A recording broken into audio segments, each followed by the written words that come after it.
الحمد للہ وحدہ لا شریک لہ والصلاة والسلام علی من لا نبی بعد اما بعد فاعوذ باللہ من الشیطان الرجیم بسم اللہ الرحمن الرحیم لقد من اللہ علی المؤمنین اذ بعث فیہم رسولا اللہم صلی علی محمد وعلی آل محمد کما صلیت علی ابراہیم وعلی آل ابراہیم انک حمید مجید اللہم بارک علی محمد وعلی آل محمد کما بارکت علی ابراہیم وعلی آل ابراہیم انک حمید مجید۔ تصوف کے حوالے سے تین باتیں سمجھنا بہت ضروری ہیں۔ نمبر ایک، تصوف کا معنی اور مطلب کیا ہے۔ نمبر دو، تصوف کن دلائل سے ثابت ہے۔ نمبر تین، تصوف پر ہونے والے اعتراضات، شکوک اور شبہات، ان کے جوابات۔ جب ہم تصوف کا معنی بھی سمجھ جائیں گے، دلائل بھی لمبے آ جائیں گے، اعتراضات بھی ختم ہو جائیں گے، تو پھر تصوف کی حقیقت کھل کر سامنے آ جائے گی اور تصوف کو سمجھنا اور سمجھانا بہت آسان ہوگا۔ نمبر ایک، تصوف کا معنی ہوا علم یعرف به احوال تزکیۃ النفوس و تصفیۃ الاخلاص و تعمیر الظاہر والباطن۔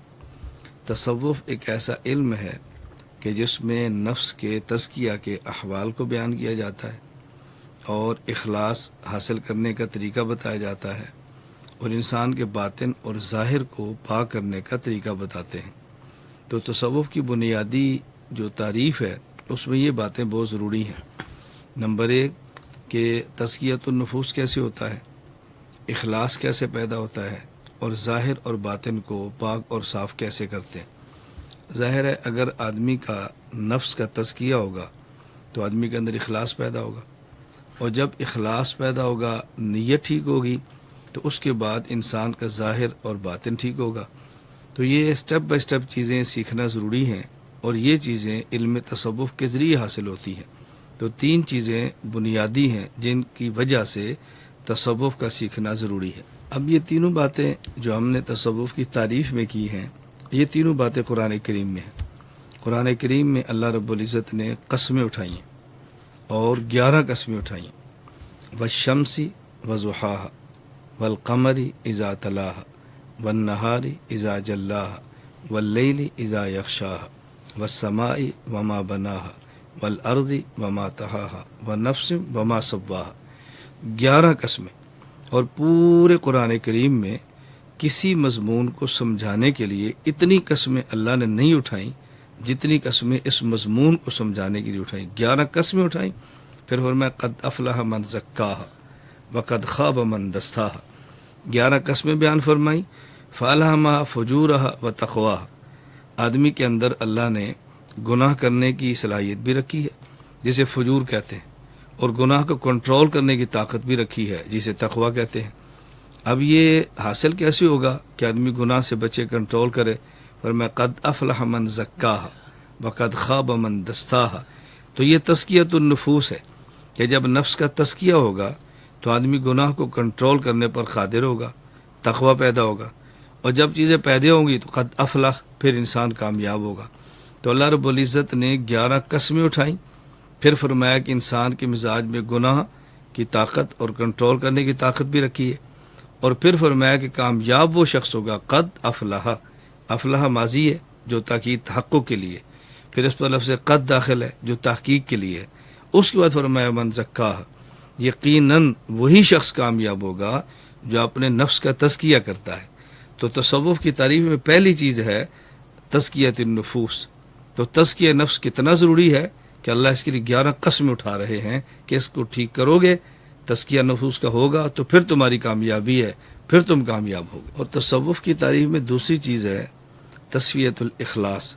اخلاص کو حاصل کرنا، نیت کا خالص ہونا، تاکہ ہمارا ہر کام اللہ کے لیے۔ قرآن کریم میں ہے اللہ رب العزت اپنے حبیب حضرت محمد مصطفیٰ صلی اللہ علیہ وسلم کو فرماتے قل انی امرت ان اعبد اللہ مخلصا لہ الدین، اور امت کے لیے مخلصین لہ الدین، کہ اپنے دین کو خالص اللہ کے لیے کرو، اخلاص۔ انما الاعمال بالنیات، صحیح بخاری کی پہلی حدیث ہے۔ تو سب سے پہلے اب کیا ہے؟ نیت کو خالص کرنا، اخلاص پیدا کرنا۔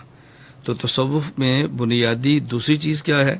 ہمارا کام اللہ کے لیے ہو، نفس کے لیے نہ ہو، ہمارا کام اللہ کے لیے ہو، بندوں کو دکھانے کے لیے نہ ہو، ہمارا کام آخرت کے لیے ہو، ہمارا کام دنیا کے لیے نہ ہو۔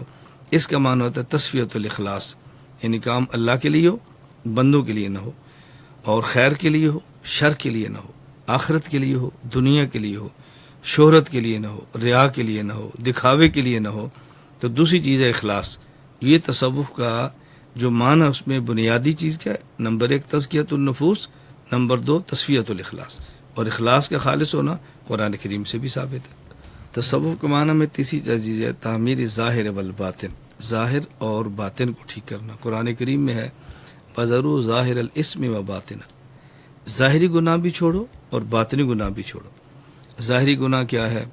زنا کرنا، سود کھانا، رشوت لینا، نامحرم کو دیکھنا، اور یہ ظاہری گناہ ہیں۔ نماز نہ پڑھنا، روزہ نہ رکھنا، حج فرض ہونے کے باوجود نہ کرنا، زکوٰۃ نہ دینا، یہ ظاہری گناہ ہے۔ اور کچھ باطنی گناہ ہیں، وہ ہے نمبر 1 حسد، یہ باطنی گناہ ہے، کینہ باطنی گناہ ہے، بغض یہ باطنی گناہ ہے۔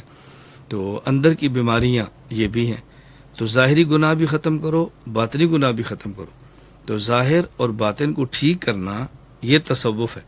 تو تصوف میں یہ بھی شامل ہے کہ ظاہر کو بھی ٹھیک کرو، باطن کو بھی ٹھیک کرو، اور ظاہر اور باطن کو ٹھیک کرنا یہ قرآن کریم سے ثابت ہے، جس طرح میں نے آیت کریمہ پڑھی۔ ہم نے سب سے پہلے تصوف کی تعریف اس لیے کی ہے کہ عربی کا ایک مقولہ ہے الناس اعداء لما جاہلوا، کہ لوگ جس بات کو نہیں جانتے اس سے دشمنی کرتے ہیں۔ تو تصوف کے دشمن وہ ہیں جو یہ نہیں جانتے تصوف کیا ہے۔ جب یہ سمجھ جائیں گے تصوف کیا ہے تو دشمنی ختم ہو جائے گی۔ تو اس پر میں سمجھتا ہوں کہ ہمارے اس ریڈیو کا اور ٹی وی کا، IKIM اور گورنمنٹ ملیشیا کا بہت بڑا کردار ہے کہ ان لوگوں نے تصوف کے معنی کو کھولنے کی کوشش کی ہے، تاکہ شریعت کا ایک مسئلہ کھل کر سامنے ہے اور لوگ اس کی مخالفت کو چھوڑ دیں۔ قرآن کریم میں ہے لَقَدْ مَنَّ اللَّهُ عَلَى الْمُؤْمِنِينَ إِذْ بَعَثَ فِيهِمْ رَسُولًا مِّنْ أَنفُسِهِمْ يَتْلُو عَلَيْهِمْ آيَاتِهِ وَيُزَكِّيهِمْ وَيُعَلِّمُهُمُ الْكِتَابَ وَالْحِكْمَةَ۔ رسول اکرم صلی اللہ علیہ وسلم کے اللہ نے 4 کام بتائے ہیں قرآن کریم میں۔ نمبر 1 تلاوت قرآن، نمبر 2 تزکیہ نفوس، نمبر 3 تعلیم کتاب، نمبر 4 تعلیم حکمہ۔ تعلیم حکمت کا معنی ہے تعلیم سنت سکھانا۔ تعلیم کتاب کا معنی ہے قرآن کریم کا معنی، مفہوم، تفسیر سمجھانا۔ اور تلاوت قرآن کا معنی ہے تلاوت قرآن کریم پڑھ کے بتانا۔ اب یہ جو چوتھی چیز ہے تزکیۃ النفوس، یہ بھی رسول اکرم صلی اللہ علیہ وسلم کا کام ہے۔ حضور اکرم صلی اللہ علیہ وسلم بیک وقت معلم بھی ہیں، مزکی بھی ہیں، مفسر بھی ہیں اور قاری بھی ہیں۔ لیکن امت میں اس طرح کمال ہر بندے کو ایسا نہیں ہوتا۔ بہت کم لوگ ہیں جو سب چیزیں کریں۔ کوئی بندہ تفسیر میں ماہر ہے، کوئی بندہ قرات میں ماہر ہے، کوئی بندہ حدیث میں ماہر ہے۔ جو شخص قرآن کریم کی قرات میں ماہر ہے اسے کہتے ہیں القاری، المقری، اور جو بندہ تعلیم کتاب میں ماہر ہے اسے کہتے ہیں مفسر، جو سنت کا ماہر ہے اسے کہتے ہیں محدث، اور جو بندہ تزکیۃ النفوس کا ماہر ہے اسے کہتے ہیں مزکی، شیخ طریقت۔ اب یہ حدیث پاک میں رسول اکرم صلی اللہ علیہ وسلم نے قرآن کریم پڑھنے والے کو المقری کا نام دیا ہو، مجود کا نام دیا ہو، تفسیر پڑھانے والے کو مفسر کا نام دیا ہو، شیخ التفسیر کہا ہو، ایسے نہیں ہے، اور سنت پڑھانے والے کو شیخ الحدیث کہا ہو۔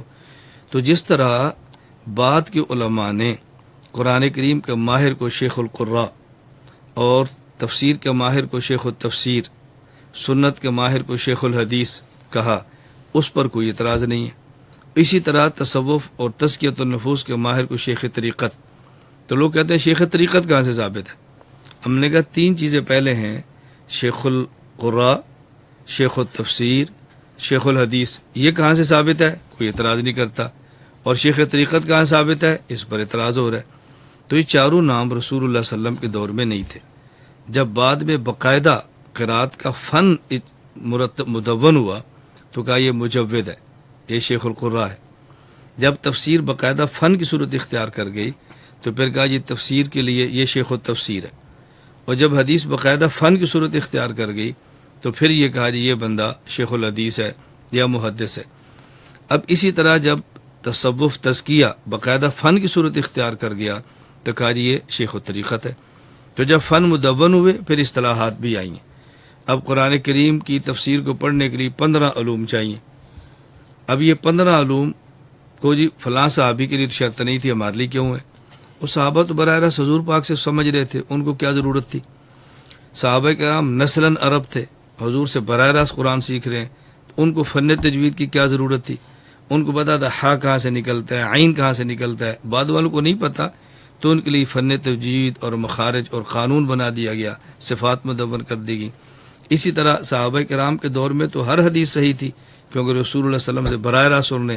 جب درمیان میں راویوں کا واسطہ بڑھتا گیا، اب کون سی صحیح ہے کون سی ضعیف ہے، تو یہ اصول بعد میں آئے۔ اسی طرح صحابہ کرام رضی اللہ تعالیٰ عنہ کا تزکیہ براہ راست اللہ کے نبی سے ہو رہا تھا، ان کو کسی فن کی ضرورت نہیں تھی، اور جب بعد میں فن ایجاد ہوا تو اس کے الفاظ بھی آ گئے۔ تو یہ قرآن کریم کو پڑھانا، قرآن کریم کو سمجھانا، سنت کی تعلیم دینا اور نفوس کا تزکیہ، یہ 4 کام رسول صلی اللہ علیہ وسلم کے دور میں تھے۔ وہاں اصطلاحات بھی نہیں تھی اور باقاعدہ فن بھی نہیں تھا۔ بعد میں فن اور اصطلاحات کی ضرورت پڑی کہ اللہ کے نبی دنیا سے چلے گئے، صحابہ دنیا سے چلے گئے، بعد کی امت کو کیسے پتہ چلے گا؟ تو فن مرتب ہوگا تو پتہ چلے گا، فن اگر ترتیب نہیں دیں گے تو بعد کی امت میں علوم ختم ہو جائیں گے، اس لیے فن کو ترتیب دیا گیا اور اصطلاحات فن کے ساتھ ایجاد کر دی گئی۔ حضرت موسیٰ علیہ السلام نے اللہ رب العزت سے دعا مانگی، رب اشرح لی صدری ویسر لی امری واحلل عقدۃ من لسانی یفقہوا قولی۔ اللہ مجھے بات سمجھا دے تاکہ میں سمجھاؤں، مجھے اسباب عطا فرما دے، میری زبان میں فصاحت دے دے۔ کیوں؟ یفقہوا قولی، تاکہ میری بات کو سمجھیں۔ تو ہمارے ذمے صرف سمجھانا ہے، ہمارے ذمے منوانا نہیں ہے۔ یہ نہیں کہ وہ سمجھتے نہیں، سمجھتے ہیں لیکن مانتے نہیں۔ حضور اکرم صلی اللہ علیہ وسلم جب طائف تشریف لے گئے تو لوگوں نے دعوت دی تھی اور مارا، تو اللہ رب العزت کی طرف سے فرشتہ ہے کہ ان کو عذاب دے دیں، تو آپ نے فرمایا اللہم اہد قومی فإنہم لا یعلمون، اے اللہ ان کو ہدایت دے، یہ جانتے نہیں میں ان کا کتنا خیر خواہ ہوں۔ اسی طرح جو انکار کرنے والے ہیں، ضد کرتے ہیں، ان کو یہ اندازہ نہیں کہ ہم ان کے کتنے خیر خواہ ہیں۔ تو ہمیں چاہیے کہ ہم دلائل کے ساتھ، پیار کے ساتھ، محبت کے ساتھ بات سمجھائیں، اور پھر اللہ تعالیٰ سے دعا مانگیں کہ یا اللہ ان کو ہماری بات سمجھا دے۔ سمجھ آ جائے گی تو پھر ضد چھوڑ دیں گے۔ تو ہمارے ذمہ دلائل دے کر بات کو سمجھانا اور اللہ سے دعا مانگنا ہے۔ باقی وہ نہیں سمجھتے، پھر بھی زور کرتے ہیں، پھر بھی ضد کرتے ہیں، تو قرآن کریم میں وَإِذَا خَاطَبَهُمُ الْجَاهِلُونَ قَالُوا سَلَامًا، جب ضدی آدمی آپ کی بات نہ مانے تو بس کو بھی اللہ حافظ، اللہ حافظ کہہ کے جان چھڑاؤ، سمجھا دو، بس ہمارے ذمہ سمجھانا ہے۔ قرآن کریم میں حضور اکرم صلی اللہ علیہ وسلم کی ذات کا توسل بھی ہے، اور حضور اکرم صلی اللہ علیہ وسلم کے علاوہ اولیاء اور اشخاص نیک، ان کا توسل بھی قرآن کریم میں ہے۔ جہاں تک تعلق نبی کریم صلی اللہ علیہ وسلم کی ذات کا ہے تو قرآن کریم میں ہے وَمَا كَانَ اللَّهُ لِيُعَذِّبَهُمْ وَأَنْتَ فِيهِمْ۔ مشرکین مکہ نے کہا اللہم ان کان ھذا ھو الحق من عندک فامطر علینا حجارۃ من السماء اب اتنا بعذاب الیم، اگر دین محمد سچا ہے تو ہم پر پتھر برسا۔ اللہ نے فرمایا وما کان اللہ لیعذبہم وانت فیہم، ہم ان کے اوپر جو عذاب نہیں دے رہے اس کی وجہ آپ کی ذات ہے۔ تو رسول اکرم صلی اللہ علیہ وسلم کی ذات کی وجہ سے اللہ نے ان پر پتھر کا عذاب نہیں دیا، یہ پیغمبر کی ذات کا وسیلہ قرآن کریم میں۔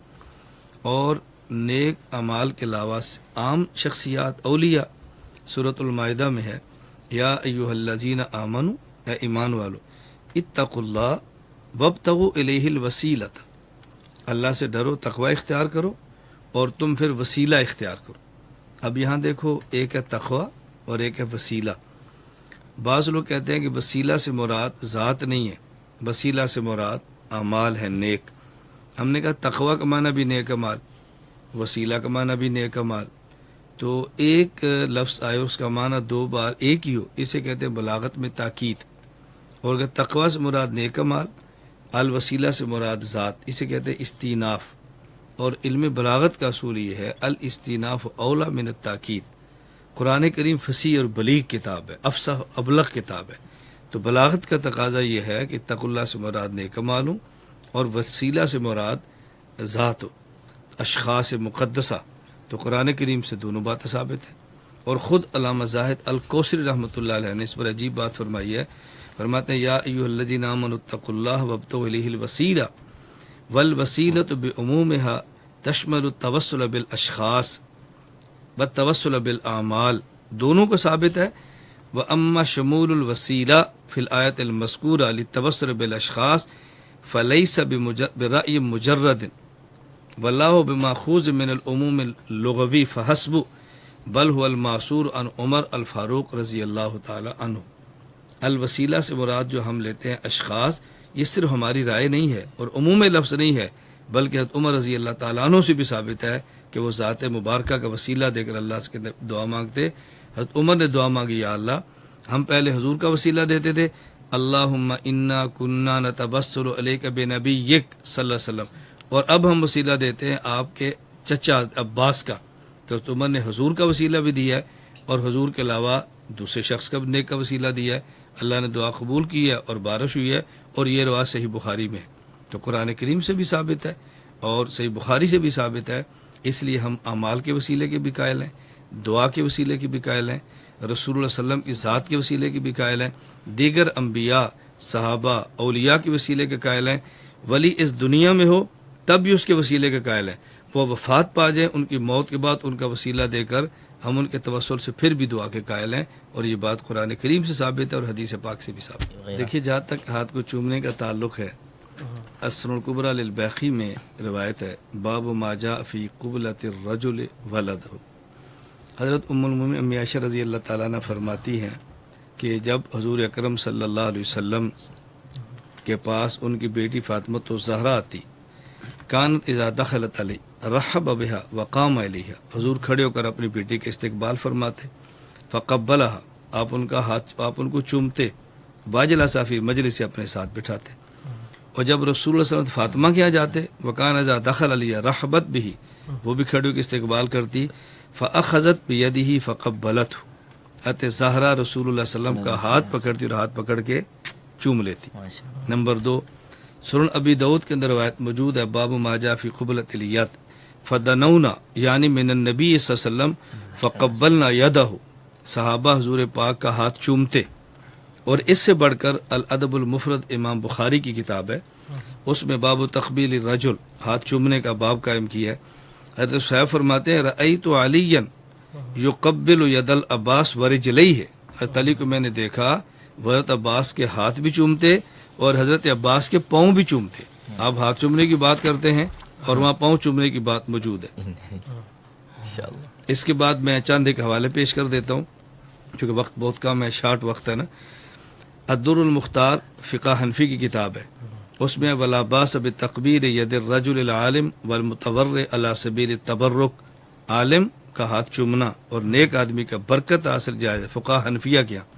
اور مالکی کتاب کفایت و طالب، امام ابو الحسن المالکی فرماتے ہیں اما ید الاب والرجل والصالح ومن ترجى برکتہ فجائز، والد، عالم اور جو نیک آدمی اس کے ہاتھ کو چومنا برکت کے طور پر جائز ہے. شافعی کتاب تحفۃ الحبیب، علامہ سلمان البجیری فرماتے ہیں واستدل سبکی علی جواز تقبیر المصحف بالقیاس علی تقبیر حجر الاسود و ید العالم والصالح والوالد اذن من المعلوم انه افضل من. شوافی کے ہاں بھی، شافعیہ کے ہاں بھی جائز ہے. تحفۃ الحبیب کتاب کا نام. بالکل اسی طرح فقہ حنبلی کی کتاب ہے کشاف القناع، اس میں ولا باس بتقبیل الراس والید لاہل العلم والدین ونحوہم. تو گویا حنفیہ کے ہاں، مالکیہ کے ہاں، شافعیہ کے ہاں، حنابلہ کے ہاں، چاروں فقہا کے عالم کا ہاتھ، والد کا ہاتھ، نیک کا ہاتھ چومنا اور جائز ہے. اور بطور خاص ہم جو دیوبند والے ہیں، دارالعلوم دیوبند کے فتوے ہیں فتاوی رشیدیہ، مولانا رشید احمد گنگوئی فرماتے ہیں وقت ملاقات علماء صلحاء کا ہاتھ چومنا جائز ہے. فتاوی محمودیہ میں کسی بزرگ پیر اور مرشد کا ہاتھ چومنا جائز ہے. دارالعلوم دیوبند کا فتویٰ ہے کبھی کبھار قابل تعظیم عالم بعمل متبع سنت پیر کا ہاتھ چوم لینا جائز ہے. تو یہ حدیث پاک سے بھی ثابت ہے، چاروں مذاہب سے بھی ثابت ہے اور علماء سے بھی ثابت ہے. اس لیے ہاتھ چومنا جائز ہے، یہ گناہ کی بات نہیں، مستحب ہے اور بہتر ہے، چومنا چاہیے.